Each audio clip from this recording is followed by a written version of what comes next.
ainsi font, font les petites marionnettes, ainsi font, trois petits tours et puis s'en vont.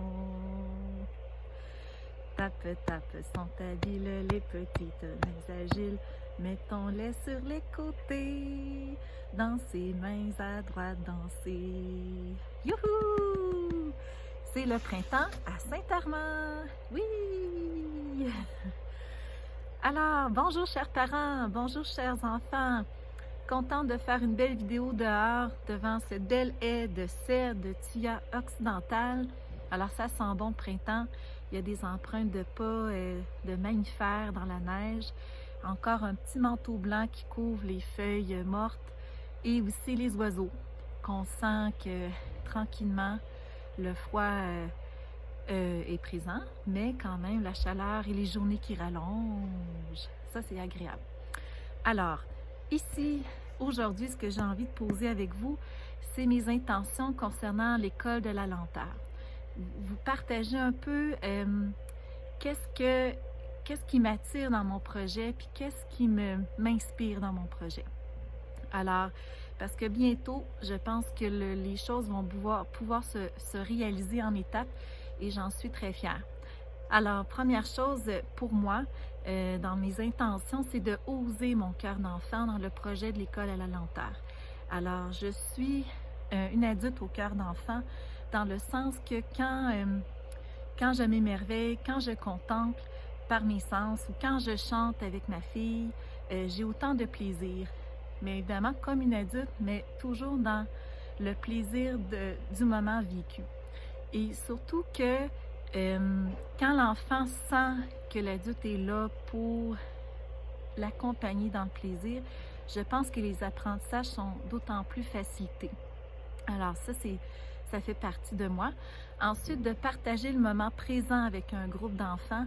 C'est sûr que les groupes d'âge présentement avec la première étape d'une garderie en milieu familial serait de la jeune enfance, que par exemple de 1 an ou 2 ans jusqu'à 5 ans. Mais j'ai vraiment l'intention d'ouvrir, que ça s'élargisse vers un projet d'enfants multisâges d'âge primaire. Alors, et surtout, ce que je crois, c'est de pouvoir accueillir tous les possibles à travers ce projet de l'école à lenteur, que ce soit au niveau personnel en tant que moi comme personne qui, par la rencontre des parents, par la rencontre des enfants, les accompagnant, en les soutenant, en les observant, que moi aussi je grandis comme personne. Alors aussi au plan professionnel, parce que en quelque part, en étant formée au bac en éducation et enseignement primaire et préscolaire, c'est sûr que je suis comme dans un cadre, comment dire, j'ai sorti de l'université à 29 ans. Alors j'ai une expérience d'11 ans à la maternelle dans la région de Montréal, mais j'ai comme décidé de mettre tout ça de côté, puis de me dire que l'école peut être vécue à notre rythme et que le temps n'a pas besoin d'être écrasé en suivant un programme prescrit. Je vous cacherai pas que je crois plus au système éducatif conventionnel qui enseigne des savoirs techniques, savoir écrire, savoir lire, savoir compter. Je pense que ce sont des savoirs importants, mais je ne crois pas que l'enfant n'est que ça. Puis présentement, avec l'expérience que je fais en suppléance dans une classe de 2e année dans la région, près de Saint-Armand, on se rend compte des limites de ce système-là pour plusieurs enfants. Dans le sens que si par exemple un enfant a des difficultés en décodage en lecture, alors de développer sa fluidité en lecture, bien on se dit, bien, travaillons cette problématique-là pour justement qu'il puisse élargir son potentiel dans toutes les matières, que ce soit en raisonnement mathématique, que ce soit en arithmétique, parce que la lecture est importante dans tous les domaines d'apprentissage dans l'école conventionnelle. Fait que c'est sûr que le décodage, quand il est difficile chez un enfant, bien, sa concentration est juste axée là-dessus et non axée sur, par exemple, résoudre son problème mathématique. Mais quand on explique ça aux parents que c'est à partir de juste ce problème-là, si on travaille fort, bien, tout va s'ouvrir, Mais tout va s'ouvrir sur quoi? Sur des savoirs techniques, oui, mais c'est pas vrai qu'on développe son plein potentiel. Je veux dire, un potentiel pour moi d'un enfant, c'est c'est dans le quotidien, c'est dans l'observation, la découverte, la liberté d'apprendre et de jouer avec différentes matières, différents matériaux, de jouer avec différents enfants, de s'ennuyer, d'être dehors. Puis ça, j'en ai parlé dans plusieurs vidéos. Mais c'est sûr que le côté restreint des 4 murs d'une école, avec un programme prescrit, avec un groupe d'enfants, par exemple, en deuxième année, j'ai un groupe de 23 élèves. Je veux dire, les besoins, je ne peux pas y répondre à tous et chacun. Puis en plus, si certains élèves ont des besoins particuliers au niveau des comportements, alors ça se répercute sur l'ensemble de la classe.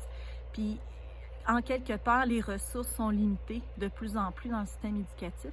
Alors ça, c'est un peu mon témoignage, je veux dire, comme enseignante là, qui travaille un peu dans le milieu conventionnel, mais aussi comme parent, parce que je suis témoin que de ce que l'école est au niveau des limites qu'elle a. Alors, pour moi, tous les possibles, ben ça passe par juste laisser l'enfant librement jouer et de laisser librement aller son imagination, sa créativité. Puis ça peut être de simplement construire une cabane dehors, ça peut être de dessiner des grandes formes sur une grande feuille de papier librement. Tout est infini en fait. Puis ce que je me rends compte, moi, on intervient comme adulte, mais plus grand l'apprentissage ou l'approfondissement du jeu que l'enfant initie va être vraiment très varié. Alors, ça, c'est ma petite parenthèse concernant développer le potentiel de chaque enfant. Alors ça, c'est sûr que c'est mon, si on peut dire, quand je suis avec un groupe d'enfants, c'est toujours ma motivation puis ma sensibilité aussi que j'ai au regard de chaque enfant que j'accompagne. Puis ensuite, ben moi, comme Ozanne, qui se dit enseignante de la lenteur, je m'affirme comme ça. Et pour moi, c'est une valeur, la lenteur. Et mon don, c'est vraiment la contemplation. Alors, je suis une personne contemplative depuis que je suis toute petite, que je vois l'environnement autour de moi comme merveilleux. N'importe quelle petite chose qu'on observe peut nous emmener à déclencher un apprentissage ou une découverte. Alors ça, c'est vraiment ma couleur.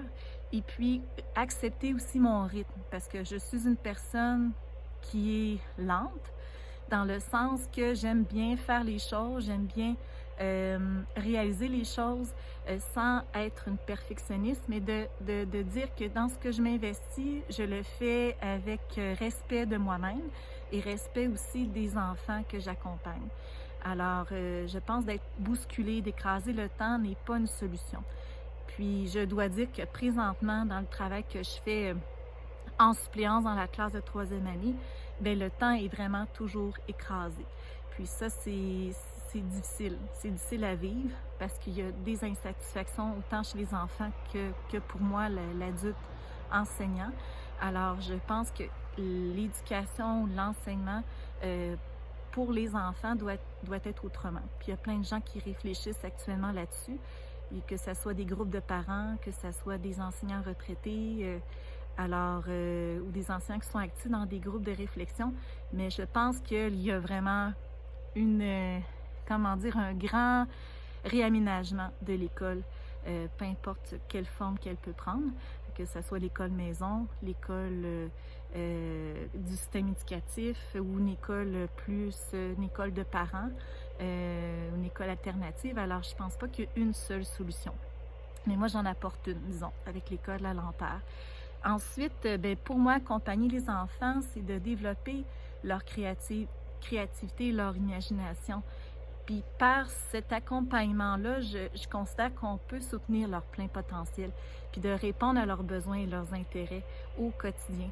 Puis ça, je l'ai répété plusieurs fois, mais plus que je veux dire que je suis en contact avec des enfants, que ce soit à travers quand ma fille joue avec d'autres enfants, quand les enfants viennent à la maison, tu sais, je me dis, mon petit côté enseignant de maternelle, je vais organiser des bricolages, je vais organiser des coins de jeu. Comme récemment, c'était l'anniversaire de ma fille, mais je me disais, je vais organiser des thèmes ou En tout cas, mais en fin de compte, non. Il y a eu des enfants à la fête de ma fille Alix, de tous les âges, puis ils ont joué ensemble, ils ont fait des jeux intenses, après ça, on fait des jeux plus calmes. C'était merveilleux de voir ça, cet échange-là entre un groupe d'enfants qu'on laisse libre à jouer comme ils veulent, puis en leur offrant cet environnement-là diversifié et sécuritaire. Alors, c'est un peu ça que je voulais vous partager à travers cette vidéo-là en plein air, qui est un peu improvisée, mais qui est faite avec mon cœur. Et pour terminer, je vais vous offrir une petite histoire que ma fille a reçue en cadeau. Alors, je vais vous la partager. Je vais enlever mes petites marionnettes hivernales et je vous la lis à l'instant. C'est le titre « La belle journée de petits hérissons ». Hérisson, ronchonchon, hérisson, ronchonchon. Il y a une histoire d'un autre petit hérisson qui est en colère, mais lui, il a l'air tout content de sa journée. Alors, la belle journée de petit hérisson. Je suis un petit hérisson hérissé, heureux et ravi. Bonjour, Monsieur le Soleil. Me suivrez-vous aujourd'hui? Alors, il est tout content de débuter sa journée en voyant le soleil. Et en effet, je dois dire, quand on débute notre journée en saluant le soleil ou en saluant les éléments qui nous font réveiller, je trouve que ça débute bien une journée. Alors, le petit hérisson, il est bien parti. Ensuite, je tiens bien fort mon ballon rouge et nous montons vers le ciel, si haut. Bonjour, Monsieur le vent. Merci de nous emmener là-haut. Alors le voilà qui fait des voltiges avec son ballon tout léger.